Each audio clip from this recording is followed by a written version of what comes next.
Bismillahirrahmanirrahim. Alhamdulillahilladzi allafa baina qulubina wa ja'alana ikhwanan mutahabbina 'amilina da'ina mujahidina fi sabilihi. Ashhadu an la ilaha illallah wahdahu la syarika lahu syahadatan sidqin wa haqq. Wa ashhadu anna Muhammadan 'abduhu wa rasuluhu al-mab'uts rahmatan lil 'alamin. Uhayyikum ma'asyar ikhwani wa akhawati jami'an bi tahiyyatil islamil khalidah wa tahiyyatul islamil salam. Assalamualaikum warahmatullahi wabarakatuh.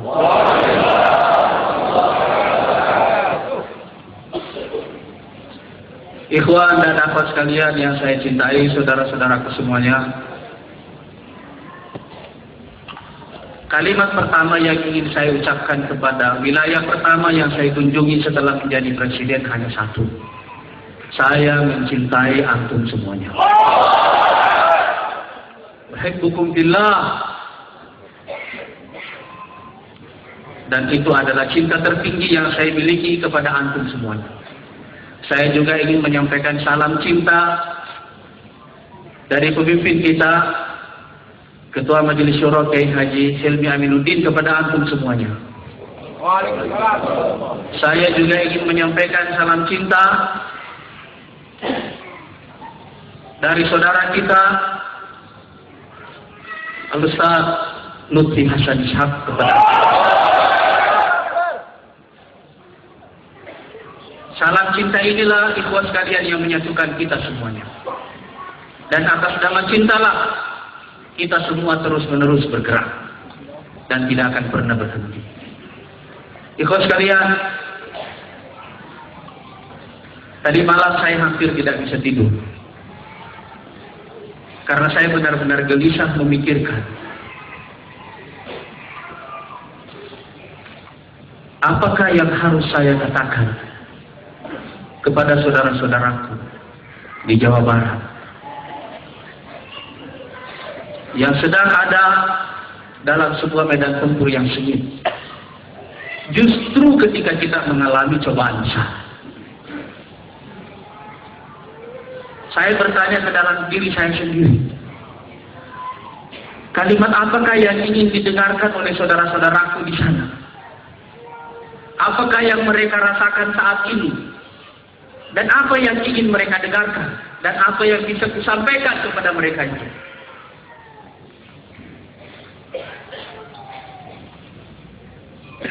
Saya sholat, dan setelah sholat saya duduk terbelung dalam waktu yang lama sampai istri saya menyuruh saya untuk tidur, tapi saya belum bisa tidur sampai akhirnya kutemukan satu kata dari warisan sejarah perjuangan bangsa Indonesia yang paling tepat mewakili perasaan saya dan perasaan antum semuanya,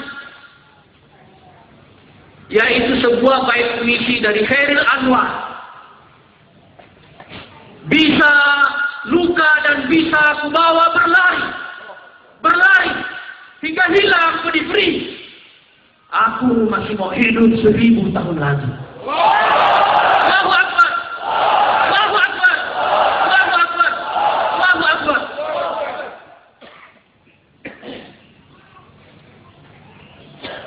Ikhlas sekalian,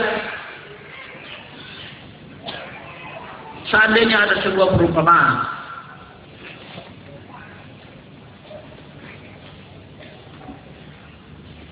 bahwa kita adalah anak kecil yang sedang terjatuh ke dalam sumur,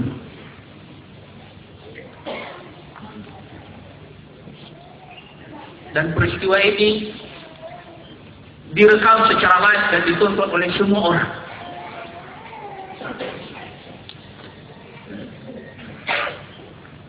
maka saudara-saudara sekalian, yang harus kita pikirkan seandainya kita ada di dalam sumur itu hanya satu.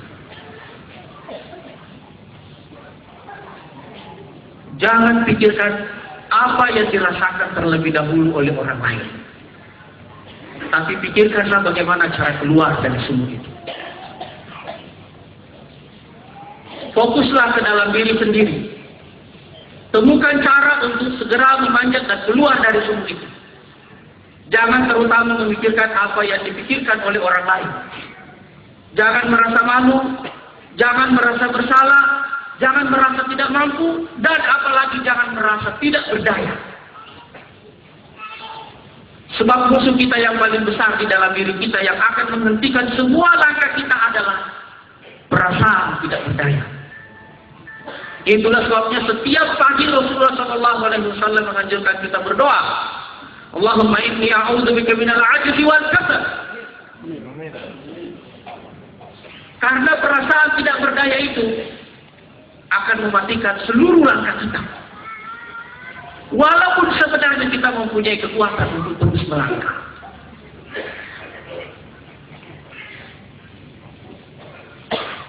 Tetapi ikhwas sekalian, kalau kita terus berusaha bekerja keras, menemukan cara untuk keluar dari sumur itu, percayalah bahwa orang-orang yang menonton kita itu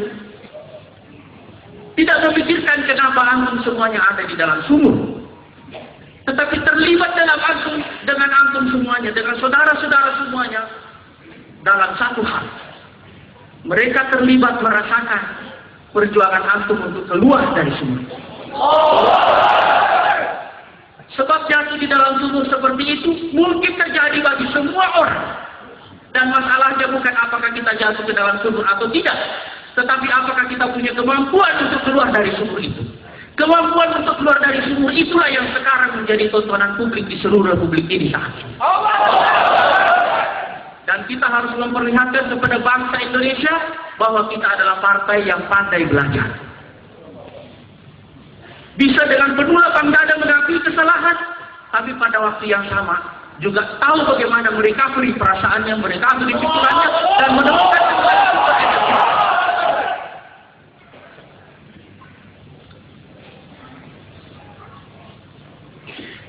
Ikut sekalian,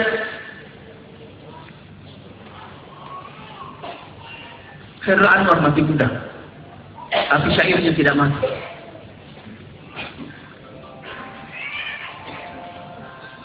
Tapi kita, ikhwas sekalian, tidak akan mati muda. Kita akan hidup jauh lebih lama daripada yang kita bayangkan. Oleh karena itu, ikhwas sekalian, kita harus selalu menemukan dari manakah sumber energi baru kita begitu kita menghadapi cobaan seperti ini. Saya mengingat kembali, ikhwas sekalian, ayat yang diturunkan kepada Nabi Yusuf begitu beliau berada di dalam sumur. Wa auhayna ilaihi latunabbi'annahum bi amrihim hadza wa hum la yash'urun. Subhanallah. Wa auhayna ilaihi latunabbi'annahum bi amrihim hadza wa hum la yash'urun. Dan kami wahyukan kepada Yusuf bahwa suatu saat kamu akan menceritakan kembali peristiwa ini kepada mereka dan mereka tidak menyadarinya.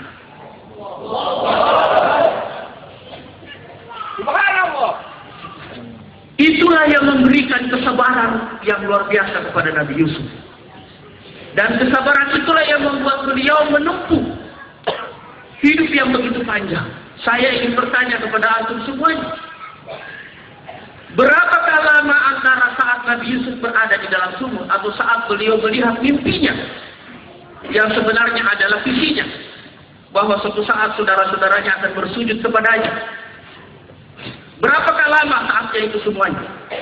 Sampai beliau kemudian memimpin Mesir dan kemudian saudara-saudaranya datang bersujud padanya. Tahu berapa lama? 40 tahun. Saudara-saudara sekalian, ada dua riwayat. Riwayat yang pertama mengatakan 40 tahun. Riwayat yang kedua mengatakan 80 tahun. Bahasa Indonesianya adalah 8 kali pemilu. 16 kali pemilu.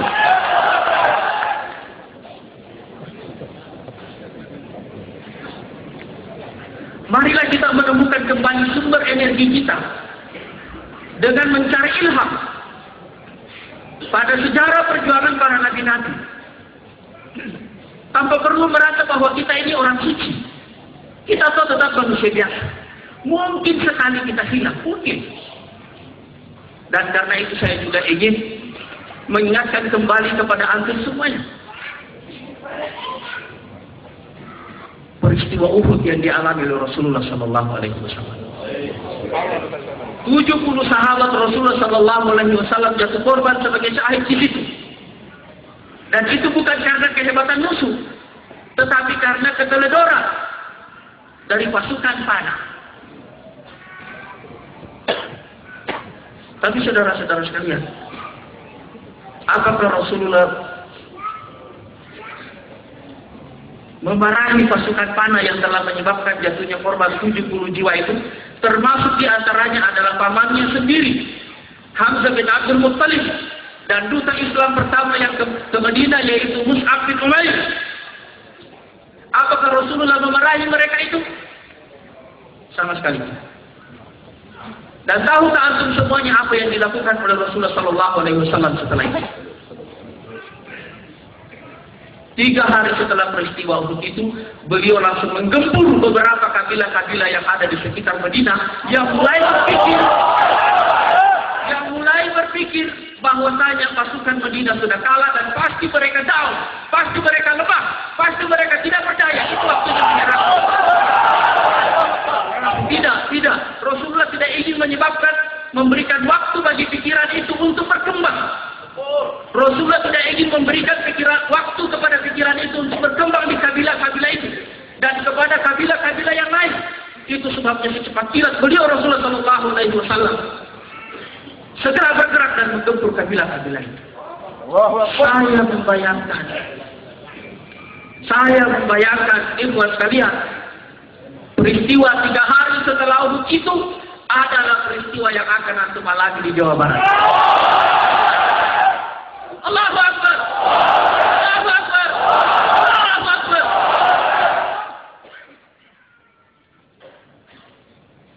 Sekali lah, Rasulullah tidak pernah memarahi orang yang bersalah pada waktu kejadian itu terjadi. Tidak pernah. Dan tidak satu pun ayat Quran yang turun memarahi sahabat itu. Tidak ada. Tidak ada. Oleh karena itu, ikhwan sekalian, satu-satunya cara melupakan musibah, satu-satunya cara melupakan cobaan besar, satu-satunya cara keluar dari ketertekanan adalah mengingat kembali satu rahmat Allah Subhanahu wa Ta'ala bagi manusia, yaitu lupakan. Ingat 3 hari setelah peristiwa. Apa yang sudah terjadi lupakan.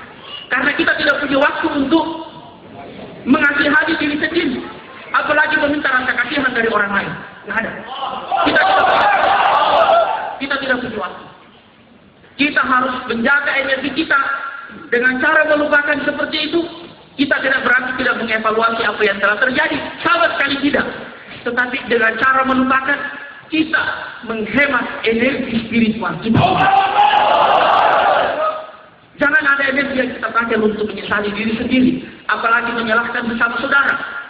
Karena yang menggabungkan kita semua ini adalah atas nama cinta. Boleh jadi ada di antara kita yang salah, tetapi persoalannya bukan dari situ. Kita adalah makhluk pembelajar yang terus-menerus memperbaiki diri. Dan tidak ada waktu untuk mengingat kesalahan itu, yang ada adalah waktu untuk memikirkan perbaikan-perbaikan baru yang harus kita lakukan. Itu sebabnya ikhwan sekalian, kemarin di depan seluruh pengurus DPP, saya mengatakan bahwa peristiwa ini harus memberikan kita semua kesadaran baru bahwa perjalanan kita akan seperti ini. Antum ingat logo apa itu?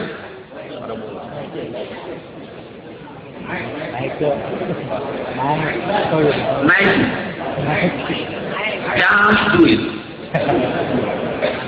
Ingat? Sekarang waktunya kita naik. Saya mulai kembali. Sekarang waktunya kita naik. Apa yang sudah terjadi? Terjadi. Sekarang waktunya kita naik. Sekali lagi, sekarang waktunya kita naik. Sekarang waktunya kita naik. Sekarang waktunya kita naik. Sekarang waktunya kita naik. Sekarang waktunya kita naik. Sekarang waktunya kita naik. Sekarang waktunya kita naik. Sekarang waktunya kita naik. Sekarang waktunya kita naik. Sekarang waktunya kita naik.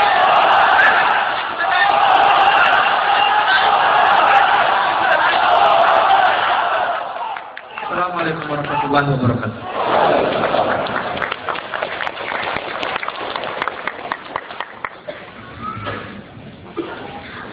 Jazakallahu khairan kepada Ustaz Ismail yang telah menyampaikan arahnya kepada kita. Seperti kita akan saksikan sebagai tersebut setelah kita diberi penyemangat yang luar biasa penampilan dari Sobul Harokah